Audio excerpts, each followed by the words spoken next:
नाज़रीन आदाब, अवधनामा में आपका खैर मकदम है। मैं हूं आपका मेज़बान हारून रशीद। पेश खिदमत है आलमी यौम उर्दू के मौके पर खुसूसी पेशकश।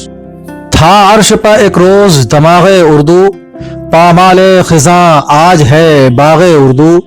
गफलत तो ज़रा कौम की देखो साहब, वो सोती है बुझता है चरागे उर्दू। 9 नवंबर की तारीख यूं तो 20वीं सदी के मारूफ मुफक्किर, माया नाज फलसफी, शायर मशरिक अल्लामा इकबाल का यौम पैदाइश है। उस दिन बतौर खास इकबाल को याद किया जाता है और उनके रोशन कारनामों को खराज अकीदत भी पेश किया जाता है। लेकिन इस दिन को अब यौम उर्दू भी कहा जाने लगा है, क्योंकि इकबाल मरहूम ने अपनी जिंदा व पाइंदा शायरी के जरिए दुनियाए उर्दू में ऐसा इनकलाब बर्पा किया और ऐसी रूह फूकी जिसे मुहिब्बान उर्दू कभी फरामोश नहीं कर सकते। 9 नवंबर को यौम उर्दू मनाने का आगाज एक गैर सरकारी तंजीम उर्दू डेवलपमेंट ऑर्गेनाइजेशन ने किया था।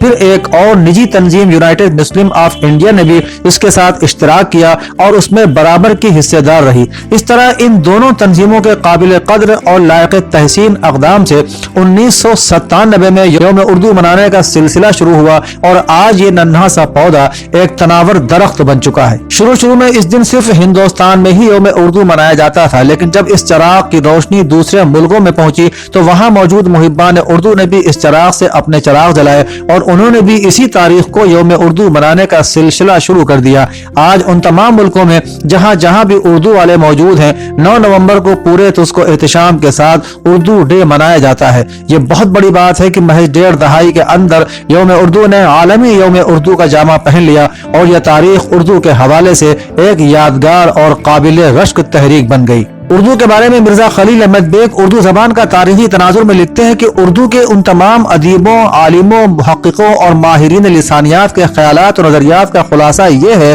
कि उर्दू एक मखलूत या मिलवा जबान है जो हिंदुस्तान में मुसलमानों की आमद के बाद शुमाली हिंदुस्तान में मारिज वजूद में आई और उस पर दिल्ली और उसके आसपास की बोलियों के नुमाया असरात पड़े।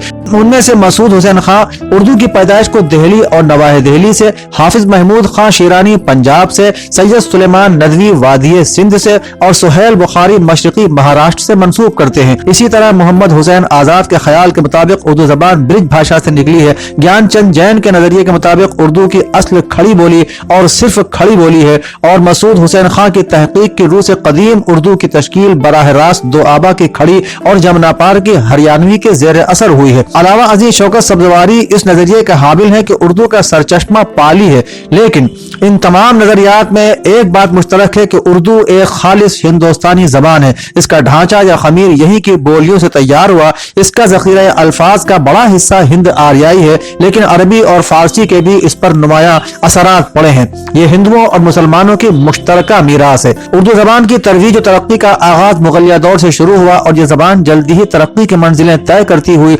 हिंदुस्तान के हिंदुओं और मुसलमानों की जबान बन गई। उर्दू की तरक्की में मुसलमानों के साथ साथ हिंदू अदीबों ने भी बहुत काम किया। इसकी आबियारी और तरवीज तरक्की में शुमाली हिंद के तमाम इलाकों ने हिस्सा लिया। यही के लोग इसे दक्कन में ले गए और ये वहां दक्कनी और गुजराती जबान कहलाई। इसके फरोग में हैदराबाद, दक्कन और पंजाब की खिदमत उतनी ही अहम है जितनी दिल्ली और यूपी की।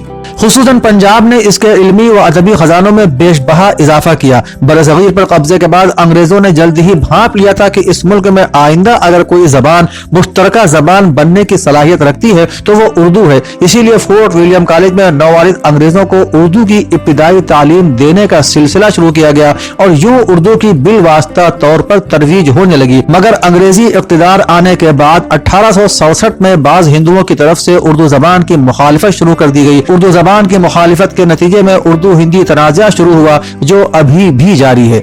सर सैयद अहमद खान और सैयद अहमद देहलवी का दावा है कि उर्दू जबान की इब्तिदा शाहजहानी लश्कर से हुई, इसलिए इसका नाम उर्दू पड़ा। उर्दू जबान को मुख्तलिफ औकात में मुख्तलिफ नामों जैसे हिंदवी, हिंदुस्तानी, गुजराती, पंजाबी, दक्कनी और रेख्ता वगैरह से याद किया जाता रहा। इस जबान ने इर्तिका की जितनी भी मंजिलें तय की उतने ही उसके नाम पौते चले गए। नामों की इस तब्दीली के पसे पर्दा मुख्तलिफ अदवार की मखसूस तहजीब तहजीबी व सियासी रवायात की कारफरमाई ही जलवागर है। आलमी यौम उर्दू के मौके पर न सिर्फ हिंदुस्तान के मुख्तलिफ सूबों बल्कि मुत्तहिदा अरब इमारात, सिंगापुर, सऊदी अरबिया, पाकिस्तान, अमेरिका, कनाडा, जापान वगैरह से भी उर्दू डे मनाए जाने की खबरें मिलती हैं। दुनिया भर में उर्दू के बहुत से बड़े छोटे प्रोग्रामों का इनकाद किया जाता है। कहीं मुज़ाकरे मुनक़िद होते हैं तो कहीं सेमिनार मुनक़िद होते हैं। कहीं मुशायरों में सामीन की वाह वाह महफिल को गर्माती है और मुशायरे के बाद शोरा की जेबें गर्म होती हैं। मुज़ाकरों और सेमिनारों में उर्दू मर रही है, नई नस्ल उर्दू से नाबलद है, हुकूमतें मुतासिब हैं कि नारे बुलंद होते हैं,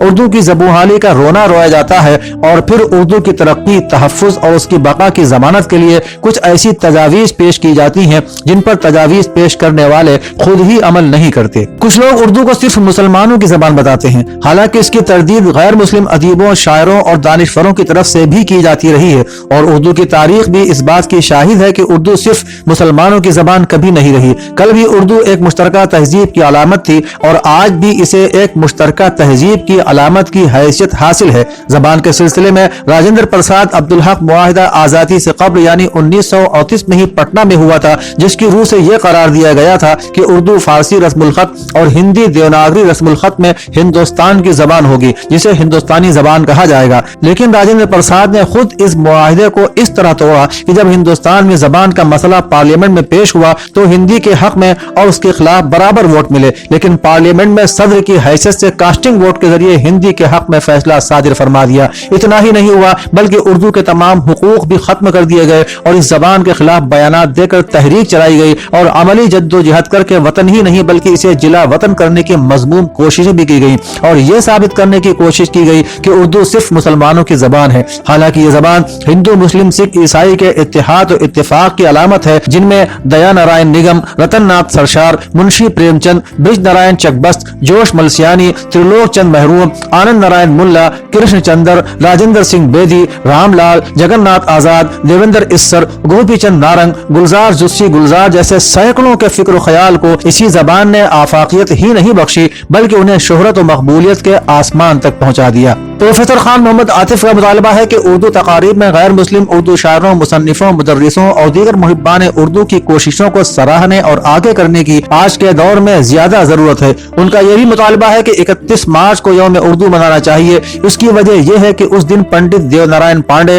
और जय सिंह बहादुर ने उर्दू के हुकूक के लिए लड़ते हुए अपनी जानें कुर्बान कर दी। इकबाल के बरक्स ये दोनों हजरात उर्दू के शायर नहीं थे, ये लोग उर्दू मुहाफिज दस्ते के हामी थे जिसने भूख हड़ताल की थी ताकि उर्दू को उत्तर प्रदेश जैसी रियासतों में दूसरी सरकारी जबान का दर्जा दिया जाए। पांडे भूख हड़ताल पर 20 मार्च 1967 को कानपुर में कलेक्टर के दफ्तर के सामने बैठे थे, जबकि जय सिंह एक दूसरी तंजीम का हिस्सा थे जिसने लखनऊ में कानून साज असेंबली के रूबरू धरना दिया। पांडे 31 मार्च को वफात पा गए, जबकि जय सिंह ने उसके कुछ दिनों बाद उर्दू की राह में अपनी जान की कुर्बानी दे दी। इस तरह से यह बात बिल्कुल मुनासिब मालूम होती है कि जिस तारीख को उर्दू की मुहाफिजत के लिए पहली शहादत हुई उसी तारीख को ही यौम उर्दू के तौर पर मनाया जाए ताकि लोगों के दिलों में पंडित देवनारायण पांडे की याद भी ताजा रहे और उनके अंदर यह जज्बा भी बेदार हो कि उर्दू के लिए अगर जान भी जाए तो पांडे जी की ही तरह हमें कोई परवाह नहीं करना चाहिए।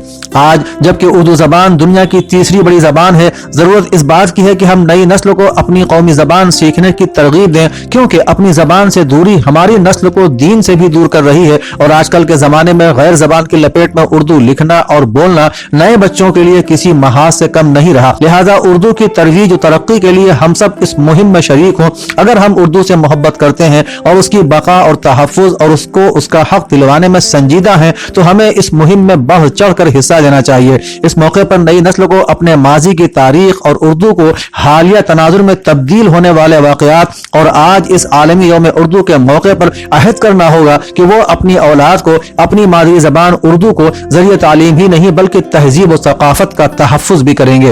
रोजनामा अवधनामा के बानी वक़ार रिज़वी कहते हैं कि उर्दू में इज्जत भी है और शोहरत भी। वो मिसाल देते हैं कि शमसुर रहमान फारूकी एक आला अफसर जरूर थे मगर उर्दू ने ही उनके नाम को बैनुल अक़वामी शोहरतें अता की। फिराक गोरखपुरी अंग्रेजी के प्रोफेसर थे, लेकिन उर्दू शायरी के हवाले से ही आज भी वो जिंदा हैं। इसी तरह आज के दौर में मनीष शुक्ला भी एक आला अफसर हैं, मगर मुल्क और बैरून मुल्क में उनकी शोहरत है तो वो उर्दू की वजह से। वक़ार रिजवी मजीद कहते हैं कि ये कहना गलत है कि उर्दू में रोजगार नहीं है। कल भी उर्दू में रोजगार था और आज उर्दू में रोजगार के इम्कानात मजीद रोशन हुए हैं। उनका यह भी कहना है कि उर्दू सिर्फ उर्दू के प्रोग्राम्स कर लेने से, मुशायरों, सेमिनारों और वेबिनारों के इनेकाद कर लेने से इसकी बका और तहफ़्फ़ुज़ का मसला हल नहीं हो सकता। और न उत्तर प्रदेश के सियासी और समाजी हालात ऐसे हैं कि यहाँ आप उर्दू मीडियम स्कूल खोलकर उर्दू का भला कर सकते हैं, बल्कि अगर उर्दू को जिंदा और नई नस्लों में बाकी रखना है तो उर्दू से मोहब्बत करने वालों को उन स्कूलों से मुतालिबा करना होगा जहाँ उनके बच्चे पढ़ते हैं कि वहाँ उर्दू एक मजमून की हैसियत से पढ़ाया जाए।